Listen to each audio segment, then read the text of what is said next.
this child said good. Everybody else just yelled. That's not a real response. Very good. Is everybody excited for story time? Yes! Good. Shout out some of your favorite stories.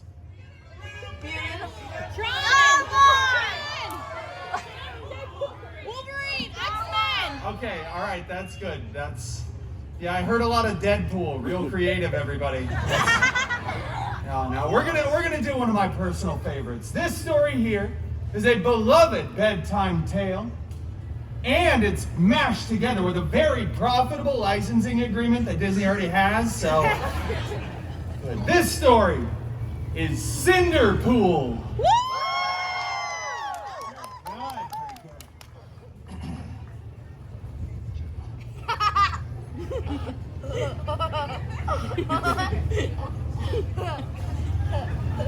If the kids wouldn't keep laughing, this wouldn't take so long.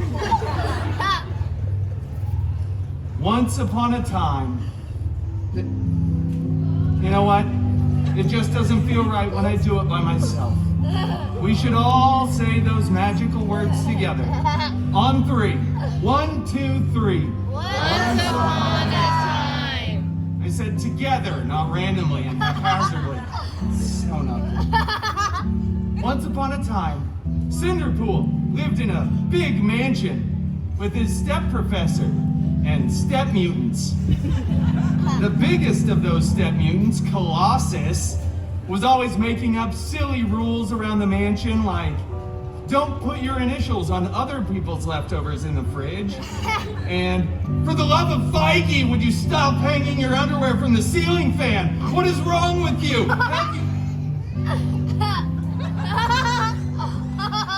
Anyway, the other step mutant, Negasonic Teenage Warhead, such a cool name, was always texting and rolling her eyes. She was so Gen Z. Both of these step mutants were very jealous of Cinder-pool because Cinder-pool had a much, much larger fan base. Right. Nobody came to story time with Colossus. One day, an expendable and non-union extra went running in front of the mansion screaming. King Thanos was going to have the biggest battle of Phase 3, which we all know is the last good phase. Yeah. Cinder-pool desperately wanted to go to that big battle, but Colossus said, "No. It is too dangerous, and you are not a good part of the team." And then the big meanie ripped apart Cinder-pool's favorite costume, and Negasonic blasted it with her mind powers. It was so cool, so Gen Z, so on fleek, no cap Sigma. Cinder-pool was distraught, vulnerable and exposed as he ran out onto the mansion grounds, stumbling for dramatic effect. But then Cinder-pool looked up and saw something beginning to form. Right there in the sky, it was a golden sparkle circle.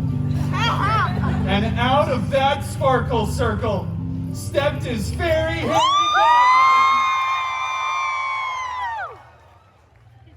Out of the circle stepped his fairy hairy god mutant.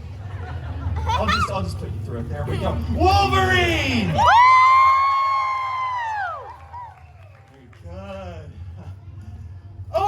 God, dude, Wolverine. I desperately want to go to the big battle, but my mean step mutants destroyed my costume.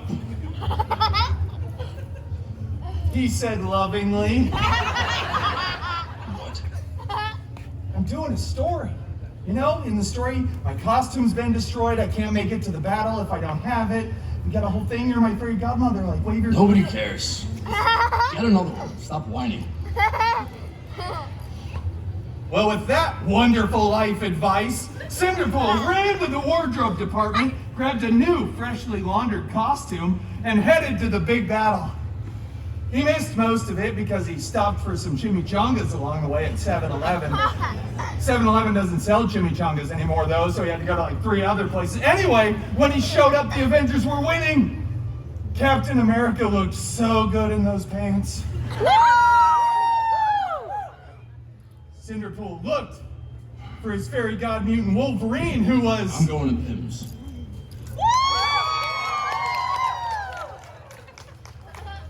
Get some milk. Okay, well, he's not coming back with the milk. Anyway, Cinder-pool then looked to the alien spacecraft and saw on the stairs a single glove. Cinder-pool picked it up. Waved hello to this camera. Hi.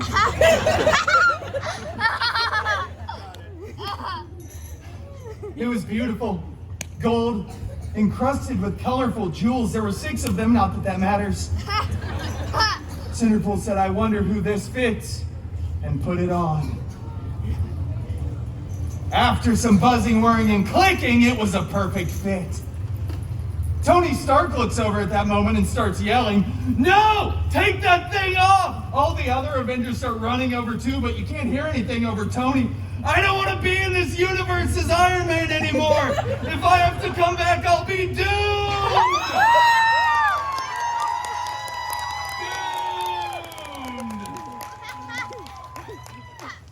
Doomed. I got that. Oh, she's so happy she got that joke. And then all the Avengers yelled, whatever you do, do not snap!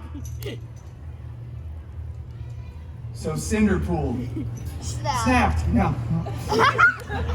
Both physically and mentally. We do that all the time. And Cinder-pool just kept snapping over and over. People were disappearing, reappearing. Everybody was crying. Dogs were falling out of the sky. It was very expensive for the VFX department. But eventually Cinder-pool stopped. Everybody was back. Cinder-pool saved the universe. Right? But at that moment, all the Avengers tackle Cinder-pool to the ground, rip the glove right off of his hand, and then when they remake the movie years later, Tony Stark gets to be the big sacrificial hero, and it goes on to become the most profitable film in the Feige universe, the FCU. But it's okay, because Cinder-pool went on to start his own film franchise, which will break box office records. And then they had to invite Cinder-pool back to the Avengers Endgame 2, Electric Boogaloo. That, ladies and gentlemen, is the end game. See what I did there? Thank you all so much for joining me for Story Time with Deadpool. Thank you so much. You've all been wonderful. That's great, especially you. I like you. There it is. Perfect.